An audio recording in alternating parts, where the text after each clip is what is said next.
자, 경제 신들을 모셔서 그들의 인사이트를 물어보는 시간, 신과 대화입니다. 오늘은요, 최근에 이제 경기 침체에 대한 이야기가 굉장히 많이 나오고 있고, 나온 지도 한참 됐죠. 근데 요즘에는 또 이제 상업용 부동산 이야기가 나옵니다. 그래서 지금 경기 침체가 오는 것인지 아니면 소프트 랜딩으로 이렇게 지나가는 것인지 항상 경제 위기, 금융 위기는 온다라고 말씀을 하시는 우리 최용식 소장님 모시고 한번 이야기를 나눠보겠습니다. 21세기 경제학 연구소 최용식 소장님입니다. 어서 오세요. 저는 그때 소장님이랑 마지막 녹화를 한 게 한 3-4달 전 같은데 그때 이후로는 위기라는 얘기는 조금 들어간 것 같아서 다시 뵐 일이 없지 않을까 이런 생각을 좀 했는데 지금 어쨌든 금융위기, 경제위기 계속 오고 있는 거죠? 우리가 못 느끼는 거지. 오래전에 와 있었죠. 이미 벌써. 네. 경제 전문가들, 정책 당국도 그걸 몰랐어요. 우리나라는 지난해 하반기에 그 마이너스 성장을 연속 2분기 했잖아요. 네. 경기 하강이 경기 2분기 하강. 연속 했는데 그게 이제 금융위기가 진행되면서 나타나는 현상인데 미국은 그 전에 상반기에 이미 2분기 마이너스 성장을 했어요. 이제 2분기 마이너스 성장을 했다는 것은 당시에 이미 신용 파괴 원리가 작동 중이었었고 금융위기가 비록 물밑에서지만 그리고 약하지만 진행했었다고 볼 수밖에 없어요. 그래서 이미 그때 진행했는데 그 뒤에 이제 미국 경제가 다시 살아나면서 네. 또 관심권 밖으로 벗어났죠. 네.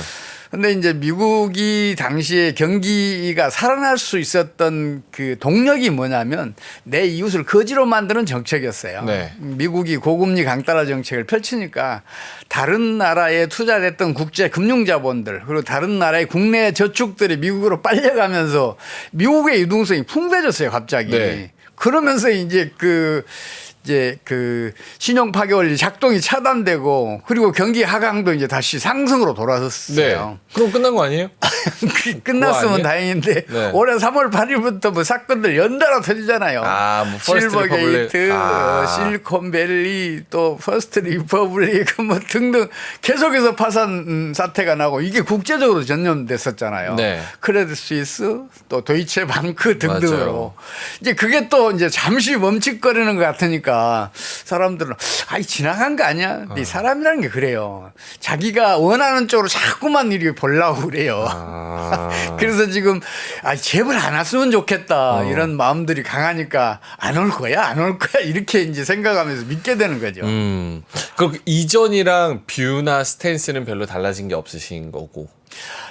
사실 이런 금융위기라는 것은 반복될 수밖에 없는 속성을 가지고 있어요. 예. 이건 제가 하는 얘기가 아니고 찰스 킨들버거가 이게 세계 금융위기사 700년사를 연구하고 내린 결론이 뭐냐면 네. 금융위기는 반복되고 그리고 광기, 패닉, 붕괴의 과정을 거친다. 이거 이미 검증을 해놓은 사실이에요. 이미 역사적으로 몇 번 그렇게 해왔었고.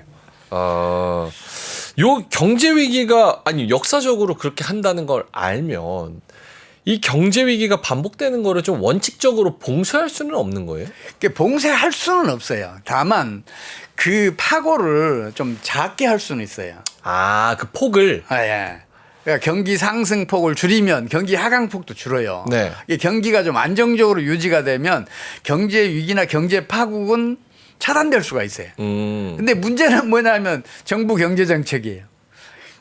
지금 경제 학계는 물론이고 정책 당국자들도 경제 정책이 국가 경제의 성장을 하게 할 수 있다고 믿고 있는 거예요. 네.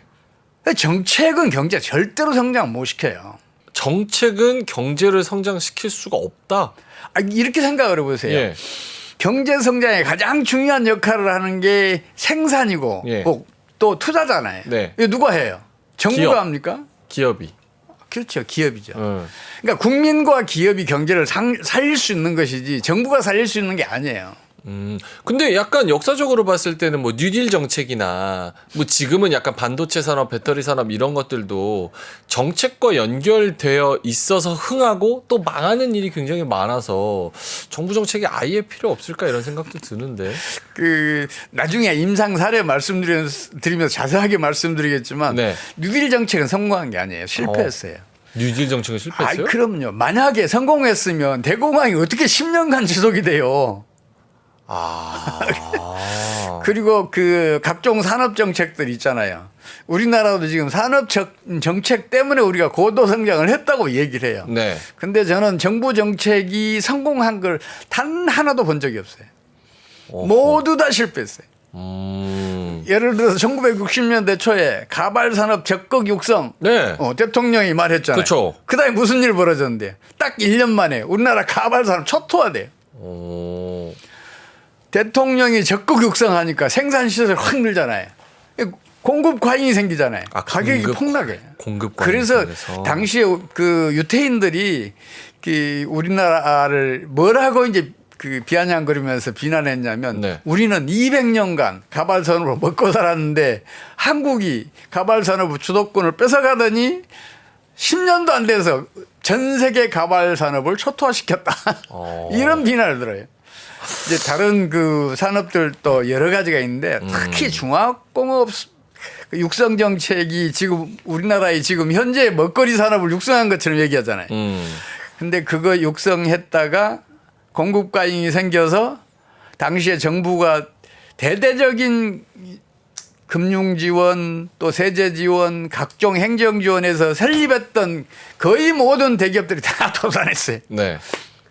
그리고 도산 그 지경에 갔던 기업들을 재벌들은 다 이걸 다 떠맡겨요. 재벌들이 그걸 맡기 않기 위해서 온갖 로비를 다 해. 그러니까 정부가 또 재벌들한테 시드머니를 뭐 제공하고 또 이자도 뭐 거의 공짜나 다름없이 이제 차관해주고 그 대출해 주도록 이렇게 강요를 하고 그런 일이 벌어져요. 그래서 결국은 우리나라가 1979년, 1982년 연속 2번 외환위기를 겪어요. 그 모든 피해를 국민의 세금으로 다 메꿔요. 그리고 당시에 참 우리나라 중화학공업은 이미 성장하고 있었거든요. 이미 벌써. 그러면요. 1970년대 중반부터 그게 비약적으로 성장하고 있었는데 그걸 보고 정책 당국자들이 힌트를 얻은 거예요. 이거 육성하면 경제 더 성장할 거야. 여기다 숟가락 얹으면 되겠다. 그래서 거기에 부채질을 해요. 그래 과잉 설비, 과잉 공급, 가격 폭락, 기업 경영수지 악화, 거의 다 망해요. 그 재벌들이 그때 당시에 그 인수하기를 결사 반대했던 그 기업들은 한 대로 묶어요. 그게 한국중공업이고 이제 나중에 두산중공업으로 이름을 바꾸죠. 이제 두산중공업에도 그때 거의 한 20년 가까이 이 재정 투입을 해요. 근데 그거 가지고 그 우리나라 먹거리 산업을 육성했다고 얘기를 해요. 그래서 세계적으로도 산업 정책이 경제를 살려낸 사례는 없어요. 또 이제 혹자들은 그런 얘기를 해요. 그래도 정부가 과학기술은 주도할 수 있지 않냐. 그렇죠. 그런 얘기를 하는데 그 마이클 포터라고 이 사람이 일본에 그 의뢰를 받아서 일본 경제학자 2사람과 이 사람은 세계적인 경영 전략가예요. 네. 그래서 그 사람 초빙해서 이제 그 연구를 시키는데 그래서 결과가 나온 게 Can Japan Compete라는 책이에요. 일본이 경쟁할 수 있냐? 네. 일본이 되살아날 수 있냐? 이런 얘기죠. 이제 우리 말로도 번역이 된 책이에요. 유명한 책이에요. 네. 그래서 일본 정부가 거기에서 제안한 정책들을 다 좀 시행을 해보는데 하나도 먹히지는 않았어요. 근데 이제 그 사람이 연구한 그 내용 중에서 괄목할 만한 게 있는 게 뭐냐면 정부가 주도해서 과학기술 투자를 했던 거는 단 한 개도 성공한 사례가 없다. 그걸 수십 년 동안에 여러 나라에서 시행했던 정책들을 다 분석한 결과가 그거예요. 약간 우리가 알던 일반적인 상식이랑은 좀 다르네요. 우리는 약간 뭐 반도체든 뭐든 정부가 적극 산업 육성 해가지고 잘 됐다 막 이렇게 알고 있는데 그거는 사실상 분석을 해보면 다를 수 있다. 이 엔터테인먼트 산업도 좀 보실 필요가 있잖아요. K-팝 특히. K-팝. K-팝은 일본에서 분석하기를 정부의 적극적인 지원으로 K-팝 등 한류가 그 왕성해졌다. 아, 뭐 일본 번영하게 분석은 됐다. 그래요? 예, 그런 식으로 얘기하는데 그쪽에 가요계에 있는 사람들한테 한번 물어봐요. 우리 영화계에 있는 사람들한테 한번 물어봐요. 정부 지원 얼마나 받았어? 그러면 그런 얘기예요. 나중에 우리가 잘 되니까 정책 당국이 거기 숟가락 얹었지. 그렇죠. 얘기. 그런 얘기 많이 하죠.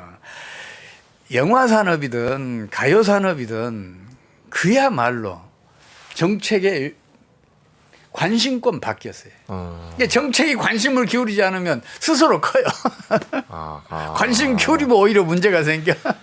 뭐 오늘의 사실은 본론은 금융위기, 경제위기 아니겠습니까?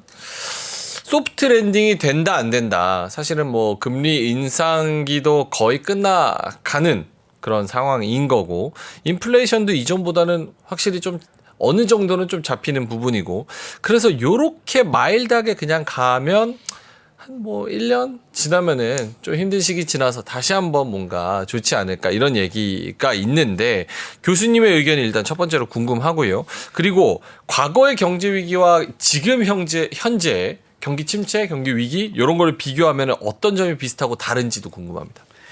사실 이런 경제 병리학이라는 것은 이제 일반적인 경제 원리를 규명해 놓은 거잖아요. 네. 근데 그것만 가지고는 안 돼요. 이 임상 경험이 굉장히 중요해요. 그 인체를 대상으로 한 병리학도 그렇잖아요. 병리학만 공부해서는 안 되잖아요. 그렇죠. 장기간의 임상 경험을 수련해야 좋은 의사가 되잖아요. 마찬가지예요. 그래서 지금 그 세계적으로 발생했던 경제 위기나 경제 파국에 대한 정확한 이해, 그 원인은 뭔지, 어떤 전개 과정을 거쳤는지, 그 동안에 어떤 경제 정책을 펼쳤는지, 이런 것 등등에 대해서 좀 그 짚고 넘어갈 필요가 있어요. 그래야 예. 지금 현재 상황을 정확하게 이해할 수가 있어요. 이제 그런 대표적인 그 사례를 시간이 없으니까 이렇게 몇 가지만 추려보면 이래요. 우리나라가 1997년도 말에 겪었던 외환위기. 외환위기. 일본이 지금까지 초장기 경제 저성장을 하고 있는 그 사례. 네. 그리고 2008년 글로벌 금융위기, 이런 것들이 대표적이고, 네. 또 하나 덧붙이자면 임상 경험에서 절대 빼라서는 안 되는 게 세계 대공황이에요. 세계 이제 대공황. 이런 것에 관해서 제가 공통점, 또 서로 다른 점, 네. 그리고 어떤 전개 과정을 거쳤는지, 경제 정책은 어떤 게 펼쳐졌는지, 그 결과는 어땠는지, 이걸 좀 설명을 좀 드리겠습니다. 좋습니다. 지금 이 시점에서 과거 데이터를 보는 거 굉장히 중요할 것 같은데, 파워포인트로 한번 요거를 비교를 해보도록 하죠. 이제 우선 1997년 말에 터졌던 우리나라 외환위기에 대해서 좀 살펴보도록 하겠습니다. 네. 우리나라 외환위기에 대해서 여러 얘기들 해요. 우리 펀더멘탈은 튼튼했는데 태국에서 외환위기가 터져서 전염됐다. 네. 혹은 일시적인 유동성 위기다 그러는데 천만의 말씀이에요. 근원을 찾아가면 정부의 과잉 의욕, 과도한 경기 부양 정책, 이게 근원이었어요. 당시에 김영삼 정부가 국민소득 1만 달러를 달성해서 OECD 가입을 임기 내에 이룩하겠다, 이렇게 공약을 발표를 해요. 네. 그리고 실제로 이걸 이룩해요. 그래서 이게 근본 원인이라고 볼 수가 있는데 한번 보시죠. 그때 이걸 달성하기 위한 정책 수단이 뭐였냐면 1993년 말에 화폐 발행을 42%를 증가시켜요. 42%를 증가시켜요. 네. 그 예년에 서너 배 증가율이에요. 와, 엄청난 증가율이죠. 그래서 이제 경제 내에 유동성이 풍부해지니까 경기는 당연히 활성화될 거 아니에요. 그런데 화폐를 계속해서 이만큼씩 증가시킬 수 없잖아요. 금방 한계가 와요. 그렇죠. 그래서 95년 하반기부터 굉장히 하강하니까 1996년은 재정을 무려 43%를 팽창을 시켜요. 이것도 예년에 서너 배예요. 통화 정책에다가 재정 정책까지. 그러면 이게 부양책으로. 어떤 결과가 나올 줄은 뻔하잖아요. 예. 당연히 경상수지가 악화됐고, 그 이제 경상수지가 그 외환위기 직전 4년 동안에 435억 달러의 적자를 누적시켜요. 그럼 어떻게 되겠어요? 90년대 중반에 우리나라 외환 보이고 200억 달러 간 넘었어요. 외환보유고보다 경상수지 적자가 2배가 늘었으니까 네. 당연히 외환보유고는 고갈될 위기에 처하죠. 외환보유고 고갈로 외환위기는 터진 거예요. 그렇네요. 근데 모든 금융위기는 항상 그 전에 트리거가 하나 발생을 해요. 그 트리거가 뭐였냐? 한보 사태가 그 트리거였어요. 한보가 6조 원의 부실채권을 금융기관에 안기고 파산했잖아요. 그럼 어떻게 돼요? 폭탄 던지고. 그러니까 그 빚을 진 그 은행들은 그만큼의 손실출당금 쌓아야 되고 자기 자본 비율을 확충해야 되고 그렇죠. 뭐 등등 그런 일을 해야 되잖아요. 네. 그래 추가적인 대출, 추가적인 투자를 할 수 없는 상황이 돼요. 그때 당시에 유동성이 이제 광의 유동성에 대한 화폐 발행의 신용성수가 30배예요. 그러니까 무려 180조 원의 광의 유동성이 축소되는 압력을 받았어요. 그러니까 6조 원 때문에 30배니까 180조 원 정도의 이 유동성이 축소되는 효과를 낳았다. 예. 그 이제 사람들은 태국 외환위기 때문에 이제 이제 우리나라 외환위기가 터진 걸로 아는데 이미 97년 초에 우리나라에서 먼저 외환위기가 진행이 됐어요. 이제 금융위기로 진행돼서 나중에 외환위기로 전환이 되죠. 근데 외환위기를 겪는 나라들은 대체적으로 이 두 위기가 한꺼번에 터져요. 어느 것이 먼저 터질지는 모르지만 같이 터져요. 그래서 경제학계에서는 흔히 이거를 쌍둥이 위기라고 불러요. 쌍둥이? 네, 쌍둥이 위기. 트윈 크라이시스. 트윈 크라이시스. 네. 근데 이제 태국의 한 위기는 97년 3월에 터진 거잖아요. 네. 그 누가 더 빨리 터졌어요? 우리나라가 먼저 터진 거예요. 그러니까 뒤에 터진 게 원인일 수가 없잖아요. 그렇네요. 그래서 근원은 OECD 가입 그리고 국민소득 1만 달러 달성 이 정책이 결국은 이 외환위기를 일으킨 거예요.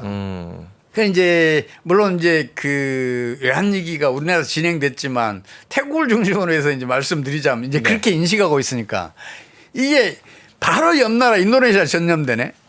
그러더니 금방 또 중남미 등 세계 각국으로 전염돼요. 그리고 당시에 그 세계 2대 경제 대국이었던 일본도 치명적인 타격을 해요. 또 그 다음에 98년도에는 러시아가 디폴트를 선언을 해요. 러시아가. 당시에 러시아의 그 경제 엔화는 우리가 상상하기 어려울 정도로 심각했어요. 다만 그때 개방화가 진행되고는 있었지만 그래도 사회주의 체제였기 때문에 그 실상이 정확하게 세상에 덜 알려져 있어요. 알겠습니다. 이 나라들이 뭐 이렇게 IMF한테 뭐 도움을 받거나 이런 국제 공조 체제 뭐 이런 게 있었나요? 그 다음에 제가 말씀드리려고. 네. 이때 당시에는 IMF가 즉각적으로 나서서 구제 금융에 나서요. 이제 인도네시아 같은 경우는 이제 그 구제 금융 조건에 대해서 합의가 잘 안 이루어져요. 네. 그래서 인도네시아는 우리나라에 비해서 태국에 비해서도 태국도 좀 시간이 걸리긴 했는데 결국은 그 조건에 그 합의를 해주거든요. 근데 인도네시아는 그걸 버티다가 가장 심한 타격을 입죠. 그런데 그만큼 당시에는 국제 공조 체제가 구축돼 있어요. 이 금융이라는 것은 국제적인 전념성이 뛰어나기 때문에 이 국제 공조 체제는 필수적이에요. 이거는 또 제가 반복해서 말씀드리니까 다음으로 넘어가도록 하겠습니다. 네. 우리나라의 경우 지금도 우리 국민들은 그 외환위기 극복이 세계사에서 가장 성공적이었다는 사실을 잘 몰라요. 근데 우리나라는 딱 1년 만에 외환보유고가 500억 달러를 넘어서요. 외환보유고 고갈리에서 벗어난 거예요. 1년 만에. 1년 만에. 와. 그리고 또 그 1년 만에 그러니까 1999년대 우리나라의 성장률은 9.3%로 올라가요. 네. 그 다음에 8.9%로 올라가요. 조기 졸업. IMF. 또 경기 회복도 1년 만에 이렇게 해낸 거예요. 와. 세계 경제사에 이런 게 없어요. 외환위기를 겪으면 아르헨티나 같은 경우는 심지어는 20년 동안 경제난을 겪어요. 81년도에 외환위기가 터져서 이게 2000년도 초까지 어려운 세월을 보내요. 아르헨티나가 한때 세계 6대 경제 부국이었었는데 그때 입은 타격으로 지금 우리나라 국민소득이 4분의 1 정도밖에 안 돼요. 그 정도로 외환위기는 무서워요. 근데 그 외환위기를 우리는 딱 1년 만에 벗어나요. 근데 이게 좀 세상에 그 깜짝 알려졌으면 다른 나라 외환위기를 예방하거나 아니면 그 타격을 최소화할 수 있는데 우리나라 경제학자들은 물론이고 세계적인 경제학자들조차도 잘 몰라요? 당시에 IMF의 처방이 지나치게 과다했다, 가혹했다 이런 얘기를 해요. 근데 사실은 IMF가 우리 경제의 1998년도 성장률 목표로 3%를 제시했어요. 예. 근데 실제로는 어떻게 됐냐? 당시에 그 김대중 정부가 강력한 구조조정 정책을 펼쳐요. 금융기관들은 3분의 1이 날아가요. 정금사는 30개 중에서 한 개도 살아남질 못해요. 그렇죠. 정부 산하기관들도 거의 30% 40%씩 줄어들어요. 그래서 그리고 우리 정규직 근로자들이 130만 명이 해고당해요. 그래서 그 비난을 독박을 써요. 김대중 정부가. 근데 그게 다시 한번 되짚어서 생각해 보면 그게 우리 경제를 1년 만에 일으켜 세운 가장 성공적인 정책이었어요. 왜 그러냐면요. 강력한 구조정책을 펼치니까 내버려둬도 망할 회사들이 1년 만에 다 망해요. 근데 IMF 외환위기로 이제 그 경기가 하강하고 있는데 그러면 총수도 줄어들잖아요. 그렇죠. 총수도 줄어드는데 공급 능력이 그보다 더 빠르게 줄어든 거예요. 그러니까 총수요가 총 공급보다 우위인 상황이 벌어져요. 그러면 이제 공급자 시장이 조성되는 거예요. 그렇죠. 수요자가 먼저 찾아와. 그러니까 수송비 드릴 필요가 없어요. 판촉비 드릴 필요가 없어요. 재고 비용 지불할 필요가 없어요. 등등 이런 일들이 벌어지니까 기업들이 이익이 갑자기 증가하는 거예요. 98년 하반기부터. 기업들 어떻게 해요? 더 많이 벌기 위해서 고용 늘리죠. 생산 늘리죠. 그러면서 이제 그 다음에 성장률이 9.3%까지 가는 거예요. 그리고 이제 아까도 말씀드렸지만 강력한 구조정책을 펼치니까 수요가 점점 줄어들잖아요. 네. 그러니까 수입이 대폭 줄어요. 그래서 국제 수지가 갑자기 개선되는 거예요. 만성적인 적자였다가 만성적인 흑자, 대규모 흑자로 돌아서는 거예요. 그러면서 외환보이고 고관리기에서 벗어나요. 그래서 앞으로도 어느 나라든지 외환위기에 빠지게 되면 외환보이고 고관리기에 빠지게 되면 강력한 구조조정 정책을 펼쳐야 1년 안에 벗어날 수 있어요. 이거를 이제 세계 각국 그러니까 외환위기 위험성이 높은 나라들한테 이렇게 전수해 줘야 되는데 우리나라 그 외환위기 극복 정책이 실패한 것으로 알려져 있으니까 이게 지금 안 되는 거죠. 그렇군요. 정책이 이제 우리는 뭐 IMF 태국 때문에 번져서라고 알고 있지만 그게 아니라 그 전에 정부가 너무 적극적인 확장 정책을 펴서 좀 실패한 경험이 있고 2008년 글로벌 금융위기 요거는 뭐 다들 알고 계실 테니까 짧게만 본다고 하면 알고 계신 게 다 틀렸어요. 에? 그래요? 2008년 글로벌 금융위기에 대해서도 원인에 대해서 여러 얘기하잖아요. 그렇죠. 뭐 신재유 정책 때문이다. 뭐 투자 레버리지가 너무 크다. 또 그렇죠. 파생 금융 상품을 너무 과다하게 개발했다. 뭐 이런 등등 이유들을 그걸로 대잖아요. 알고 있는데. 그게 아니에요.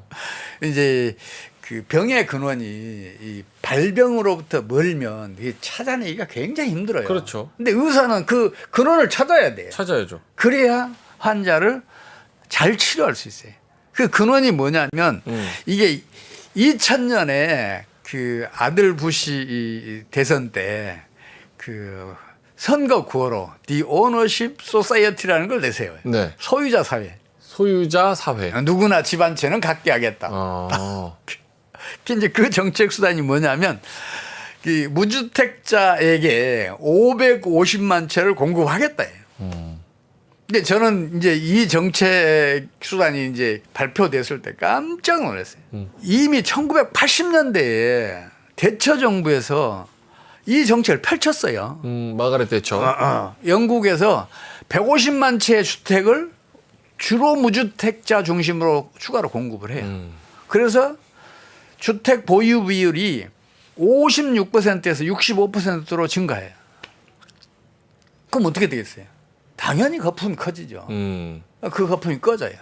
이게 89년도에 꺼지는데 그래서 90년, 89, 90, 91 3년 동안 마이너스 성장을 해요. 한 해는 0.2%가 성장했다.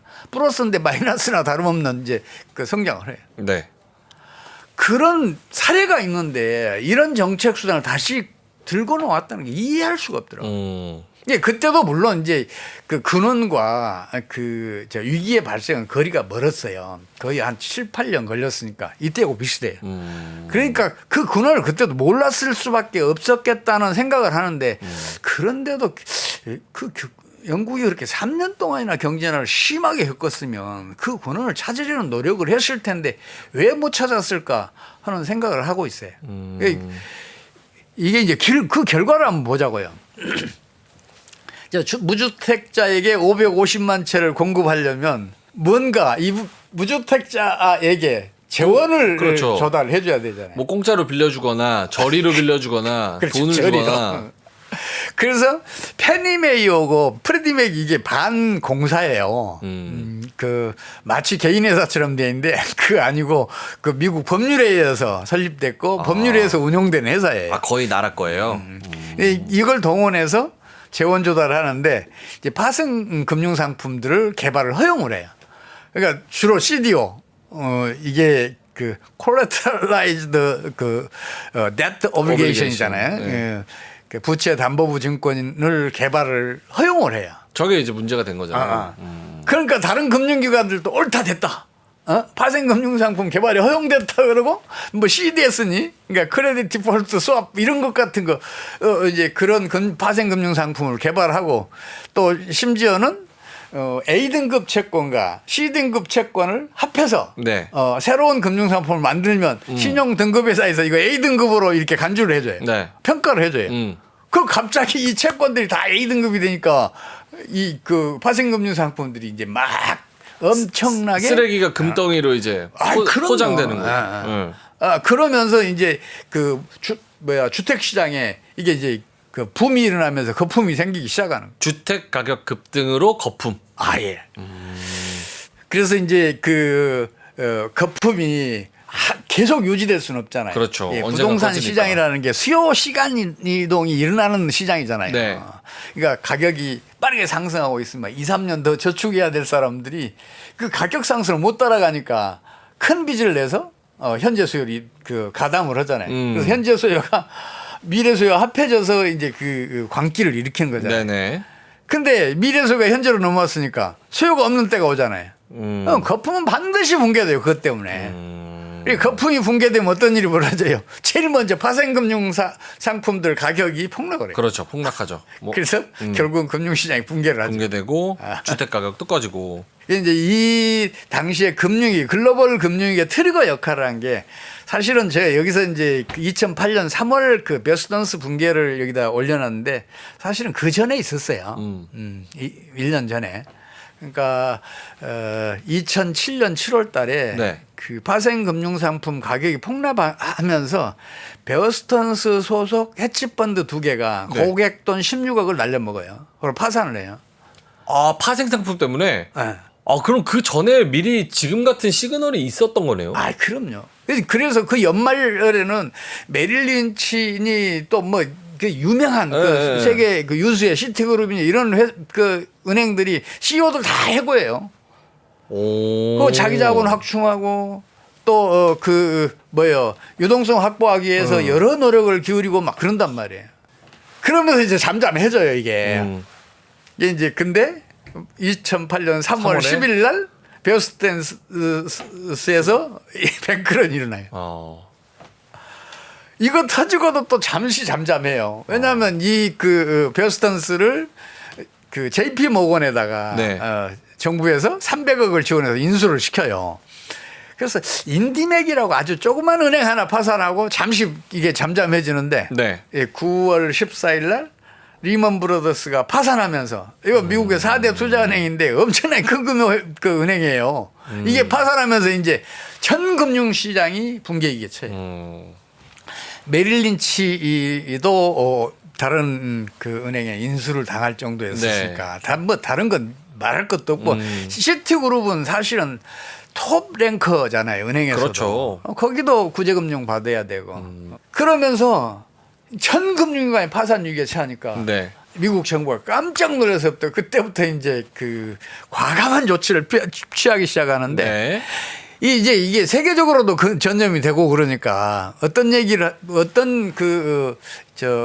하냐면 예. 미국이 G20 회의를 소집해서 행정수반, 재무부 장관, 중앙은행 총재 다 소집해서 미국이 모범을 보일 테니 공동 대응하자 하면서 어떤 정책을 펼치냐면요. 본원 통화를 2008년 말에 2배를 증가시켜요. 기준금리도 5.25%에서 0.25%가 낮춰요. 재정도 7천억 달러, 8천억 달러, 잘못됐습니다.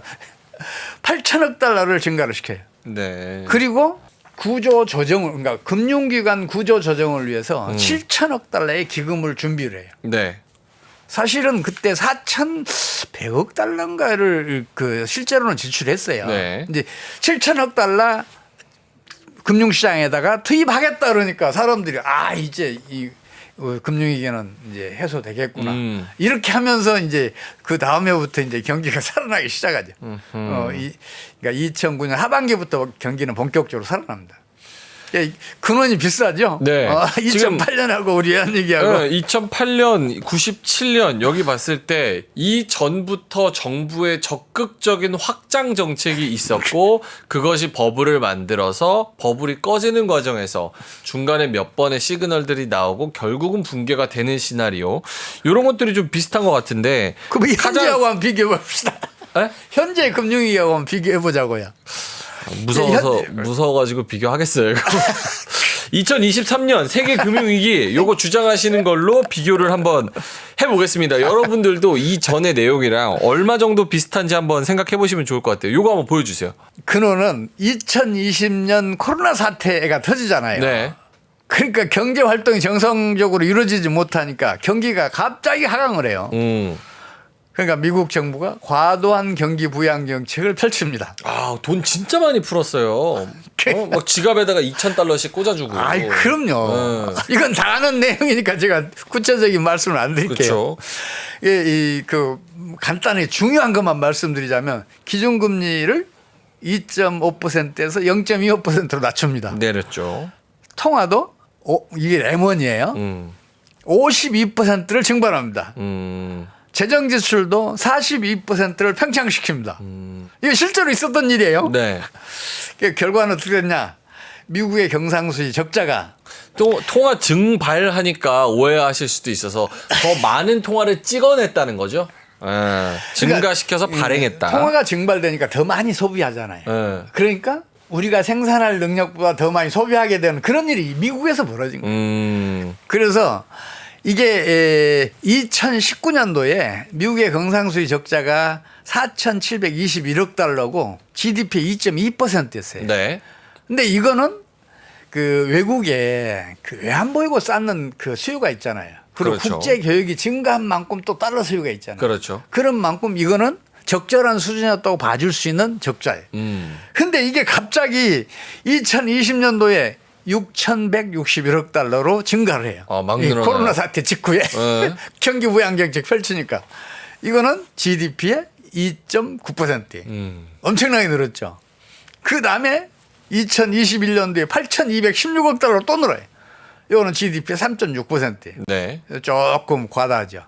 2022년도 1,000억 달러 더 늘어요. 9,438억.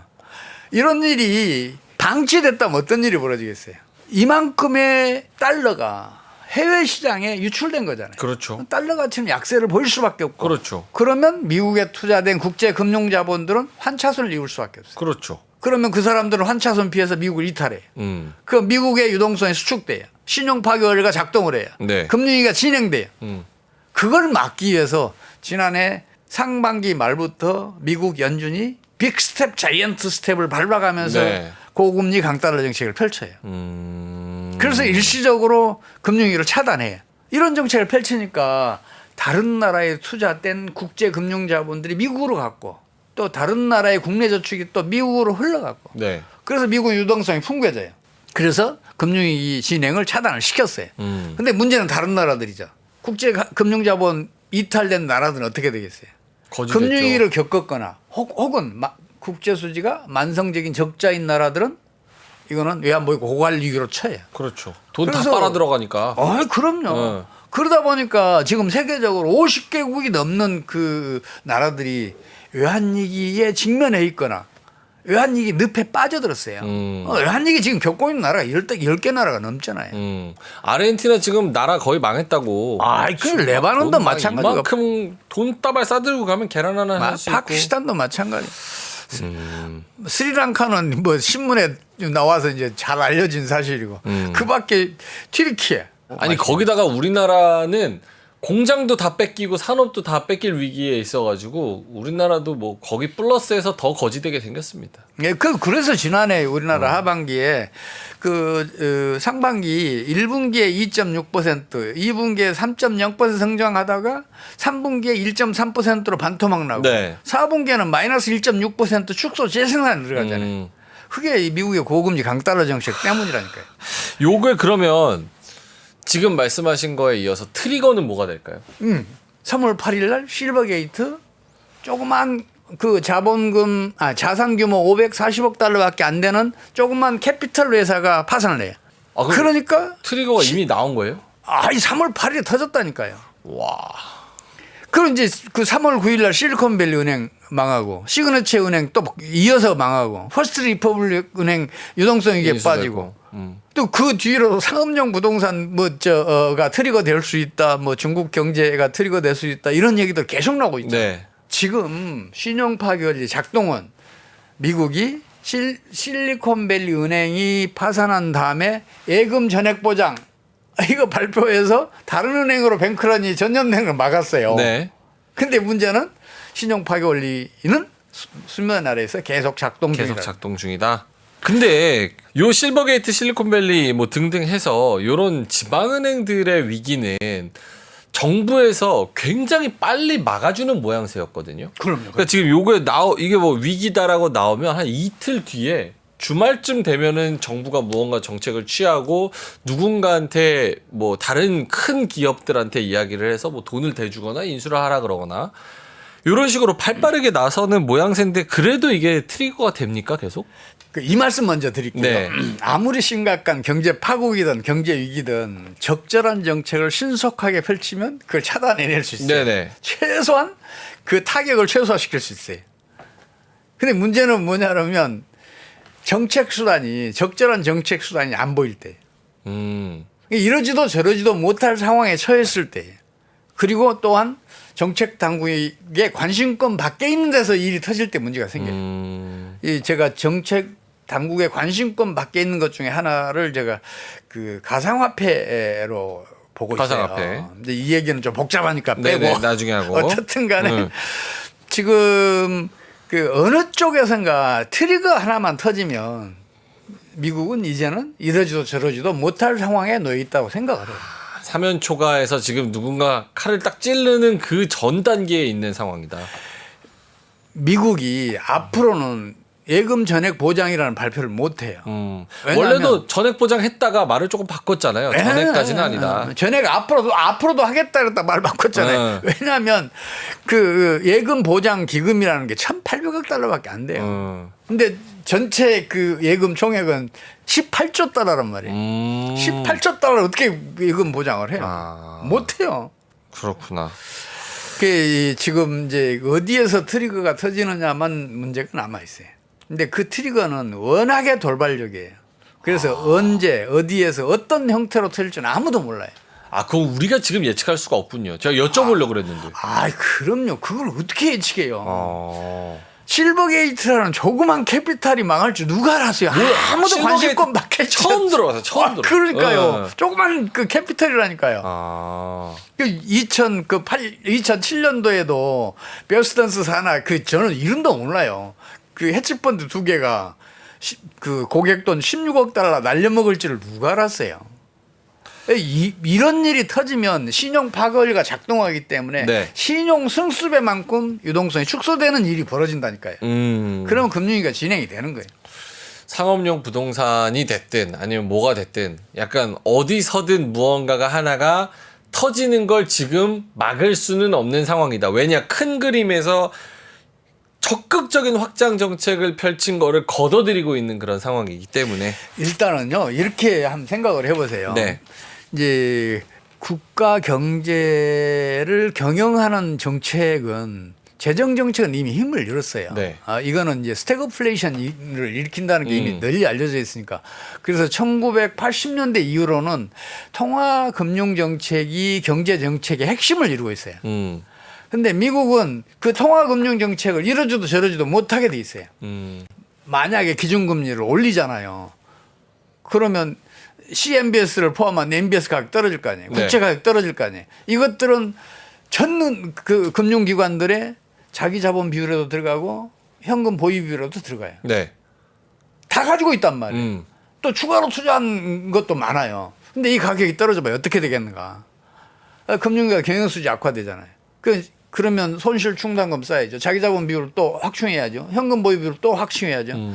그러면 추가적인 대출, 추가적인 투자가 어려워져요. 그런 문제가 생겨요. 근데 만약에 기준금리를 낮춰봐요. 그렇다 그래서 어떤 일이 벌어지겠나. 달러는 당연히 약세로 돌아서요. 그렇겠죠. 달러가 약세로 돌아서면 미국에 경상수지. 끌려갔던 국제 금융 자본들, 다른 나라의 국내 저축들 환차손 입어요. 네. 그 환차손 피해서 미국을 이탈해요. 그렇죠. 미국은 신용 수축 상태에 들어가고 그 신용 수축이 신용 파괴 원리를 작동을 시켜요. 근데 이 후자가 훨씬 더 급속하게 금융위기를 일으켜요. 그 금리를 내리고 확장 정책을 다시 펼 수도 없는 상황인 거네요. 그러니까 금리를 내리면 금융위기는 즉각적으로 진행이 되고 금리를 올리잖아요.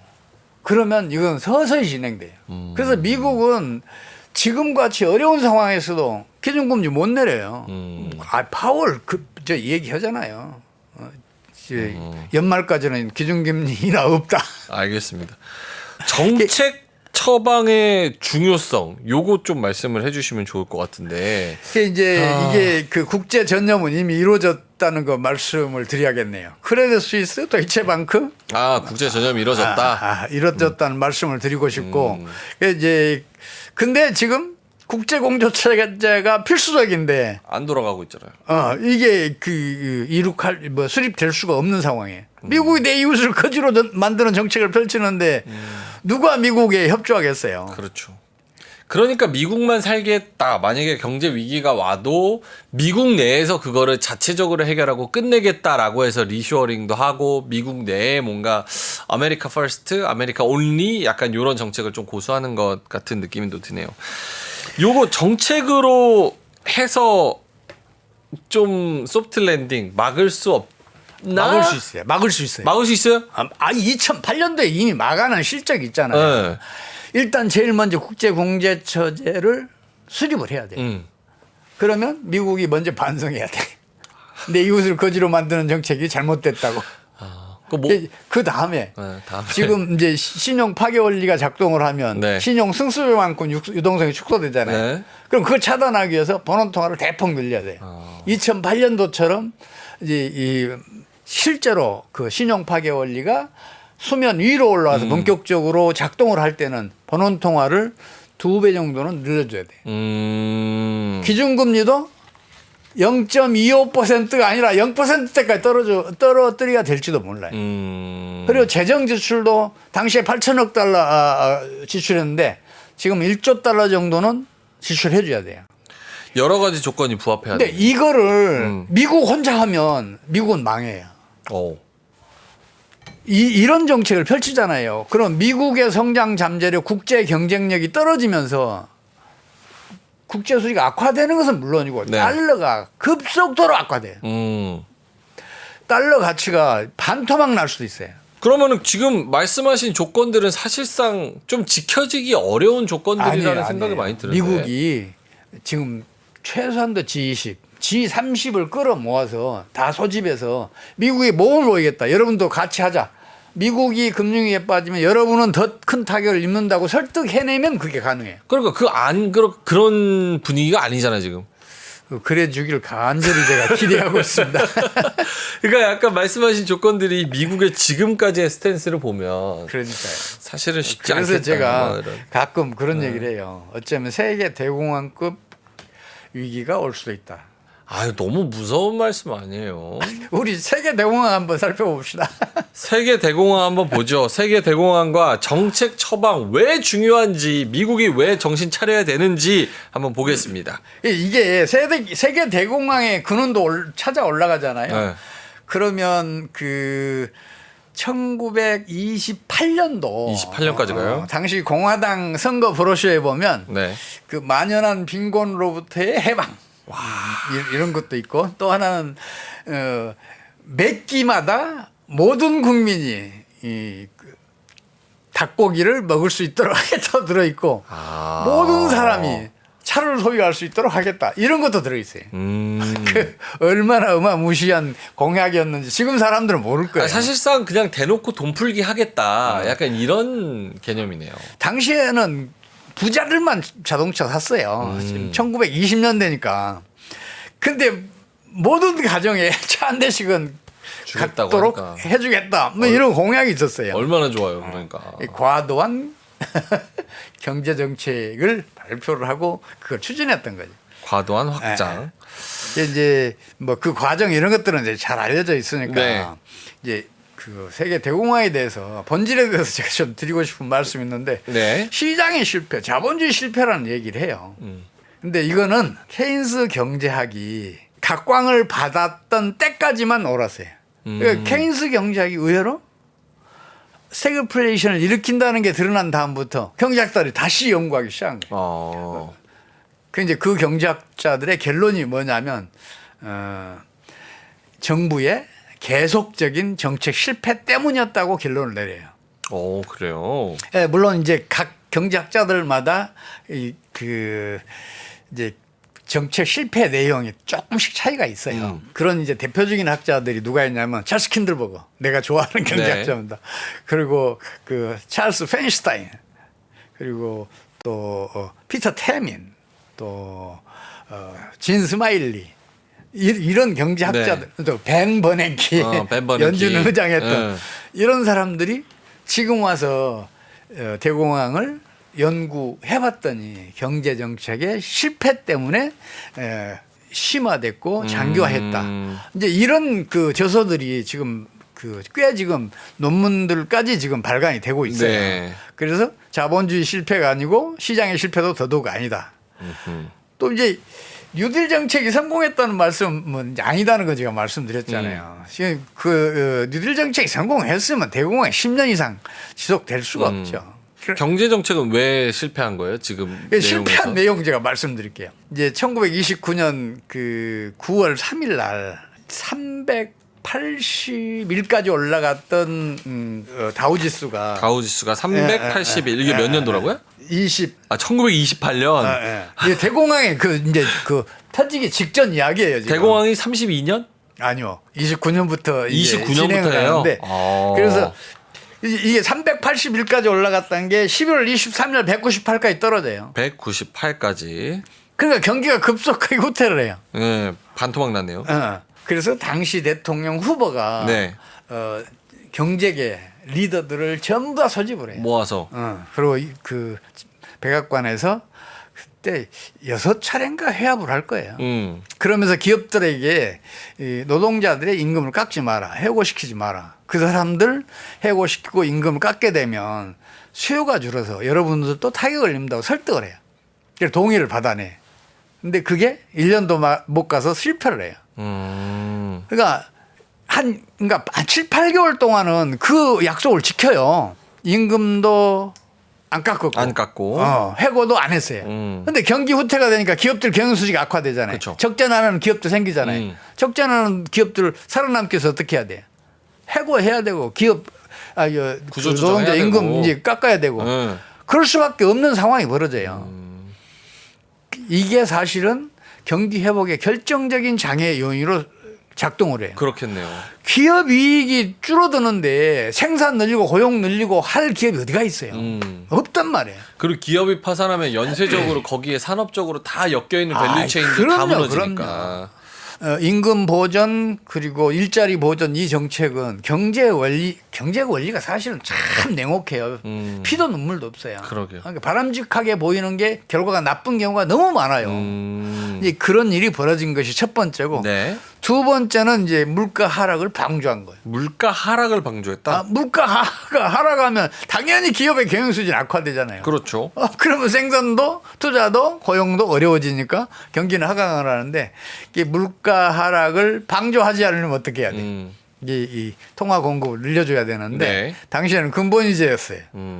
근본이자라서 이게 근본이자를 지키기 위해서 오히려 이자율을 높여요. 그 이제 결국은 이제 물가 하락 방조한 것도 이제 대공황이 심화된 원인이었었고, 네. 그 다음에 세 번째는 이거는 이제 누구도 시작하지 않은 얘기인데, 네. 정책 당국의 신뢰를 상실해요.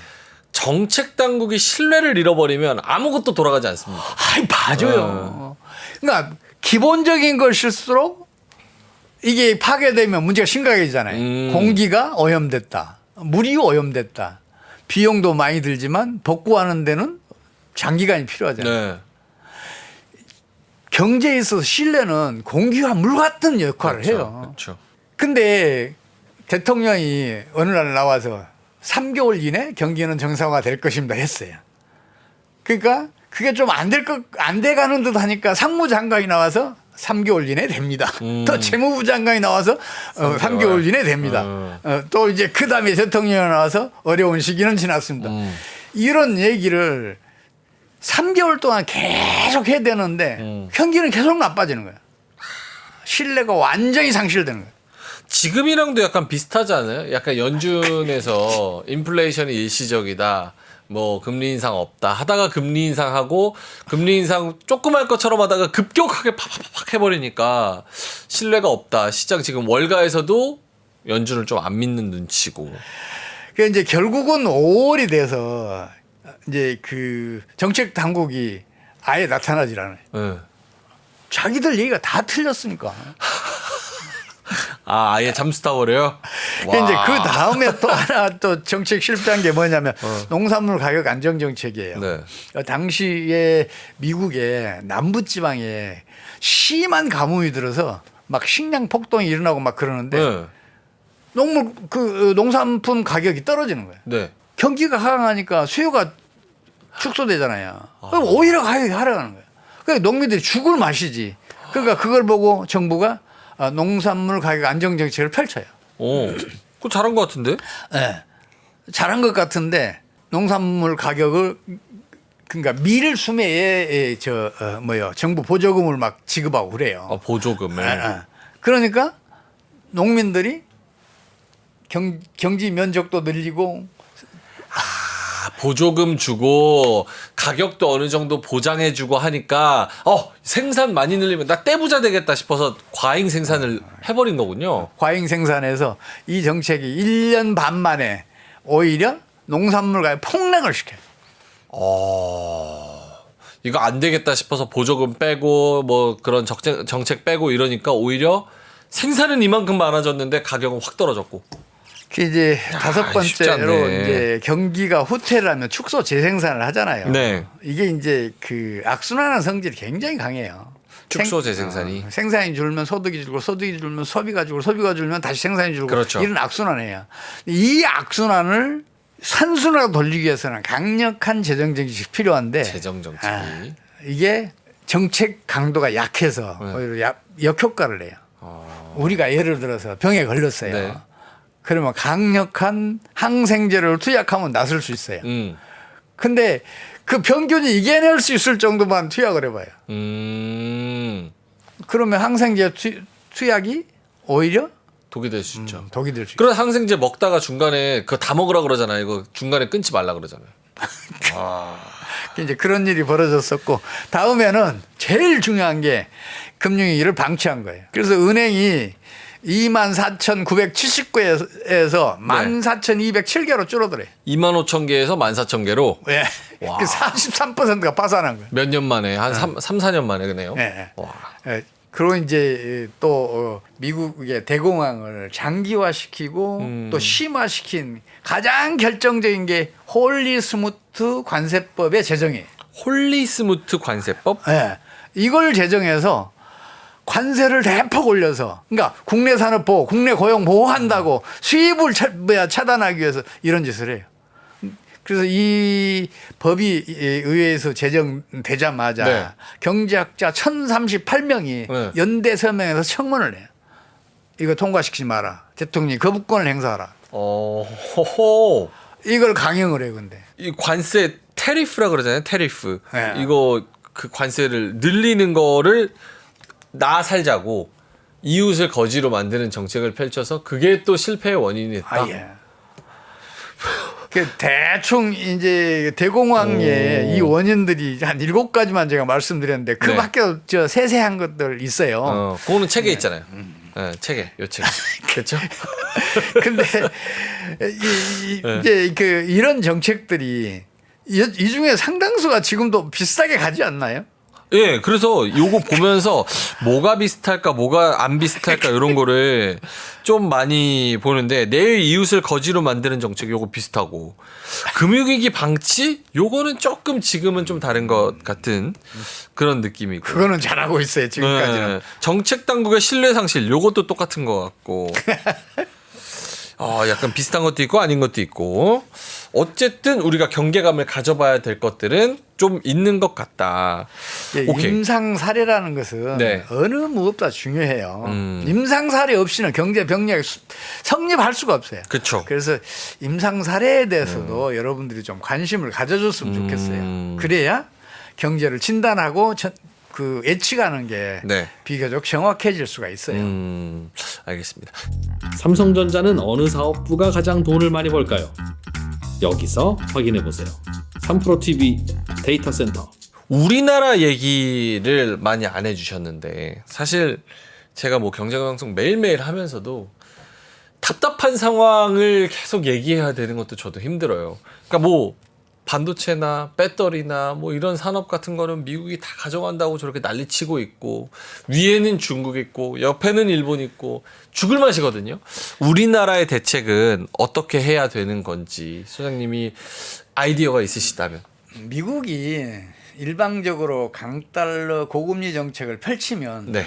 우리나라도 거기에 대응할 수밖에 없어요. 그렇죠. 우리 기준금리 미국보다 1% 이상 높여야 되고 그래야 미국으로 이탈했던 국내 저축 돌아와요. 그리고 우리 환율 하루빨리 1,100원대로 떨어져 줘야 돼요. 그래야 미국으로 이탈했던 국내 해외자본. 금융자본, 국제 금융자본 돌아와요. 그럼 유동성이 풍부해지면서 주식시장도 살아나고 부동산 시장도 안정을 찾는다. 안정세로 돌아설 수 있고 그리고 경제의 유동성이 풍부해지니까 경제 활동도 활발해지고 그럴 수 있어요. 네. 근데 그게 정답은 아니죠. 이제 그거 이제 국제 공조 체제가 무너져서 세계적인 금융위기가 우리나라를 덮쳐온다면 우리나라도 그 피해를 감당하기 힘들어요. 그래서 G20 혹은 G30 회의가 하루빨리 소집돼서 미국이 모범을 보이면서 공동으로 이 현재 위기를 벗어나는 게 가장 좋은 방법인데 그 전망 결국은 뭐 미국이 잘 해주기를 같이 공조해서 같이 살자라는 쪽으로 가기를 좀 기도를 해야 되는 상황인데 우리나라가 주도권을 질 수 있어요. 질 수 있어요? 아이 그럼요. 우리나라 대통령이든지 재무부 장관이든지 중앙은행장이든지 한국은행 총재장이든지 이 세 사람 중에 한 사람이 아니 미국의 뉴욕 타임스에 이런 그 칼럼 하나 보내면 안 받아줄까요? 저는 받아준다고 봐요. 안 하잖아요. 지금 세계가 이런 상황이다. 그러니 이런 방향으로 가야 된다. 그러지 않으면 미국부터 망한다. 그런 그 칼럼 하나 써서 보내면 이제 신분이 그래 중앙은행 총재거나 재무부 장관이거나 대통령이면 비중이 있잖아요. 우리나라는 그래도 G8에는 들어갈 수 있는 나라니까. 중요한 건 안 쓰잖아요. 근데 세 사람이 쓸 생각이 전혀 없는데. 알겠습니다. 어쨌든 뭐 사실은 뭐 우리 보시는 분들은 다 개인 투자자분들이 많으실 거고 그분들은 다 개인이니까 개인으로서는 허리띠 졸라매고 원래 이제 추락할 것 같으면은 딱 안전벨트 꽉 매고 이렇게 생각하면서 위기에 좀 대비하는 게 제일 필요하지 않나 이런 생각이 듭니다. 개인 투자자분들께서는 네. 지금처럼 그 미래가 불확실하고 그 또 무슨 일이 닥칠지 모르는 상황에서는 최대한 신중하게 보수적으로. 수비적으로 경제 활동을 하시는 게 좋은데 근데 이제 그 전에 경제 병략의 일반 원리를 좀 그 숙지를 하시고 투자 활동을 하셨으면 좋겠다. 경제 그런 원리, 생각이 들어요. 경제 병략의 일반 원리, 그거는 요 책에 있습니다. 사실은 요거를 그냥 지식을 습득하는 차원에서 보셔도 상당히 나쁘지 않다라는 제가 생각이 그 들고. 빨리빨리 돌리기만 할게요. 모든 경제기는 금융위기를 경유한다. 금융위기는 네. 주식시장이나 부동산 시장에서 발생한다. 모든 금융위는 광기, 패닉, 붕괴의 과정을 거친다. 광기는 현재 수요와 미래 수요가 합쳐져 발생한다. 패닉은 수요의 시간 이동에 따른 수요의 공동화로 발생한다. 붕괴는 신용 파괴 원리의 작동으로 발생한다. 금융위기의 평균 주기는 광기 3년, 패닉 0.5에서 1년, 붕괴 0.5에서 1년, 그리고 장기 침체 5년 이런 주기를 갖는다. 그리고 경제 재앙은 경제 역기능이 발휘돼서 발생한다. 경제난의 심도와 지속기간은 정책 처방이 결정한다. 금융위기는 전염성이 뛰어나므로 국제 공제 체제의 구축이 필수적이다. 이런 정도가 이제 일반 원리인데 네. 뭐 자세한 설명은 말씀 못 드리고 이 책 참고하시면 되겠습니다. 알겠습니다. 여기 나온 핵심적인 내용 다 굉장히 중요한 내용이고 세세하게 디테일을 좀 봐야 되는 내용이기도 하기 때문에 여러분도 한번 보시면 좋을 것 같습니다. 우리 소장님 얘기 들으니까 더 두려움이 커졌는데 그만큼 또 위기에 대해서 잘 준비하고 있으면 더 마일드하게 좀 지나가겠죠. 이런 바람입니다. 대비하면 피해 최소화시킬 수 있어요. 피해 최소화시키는 거 알겠습니다. 자, 그러면 신과 대화 오늘 21세기 경제학 연구소 최용식 소장님과 함께 과거 금융위기, 경제위기 그리고 현재 금융위기 한번 진단해 봤습니다. 고맙습니다.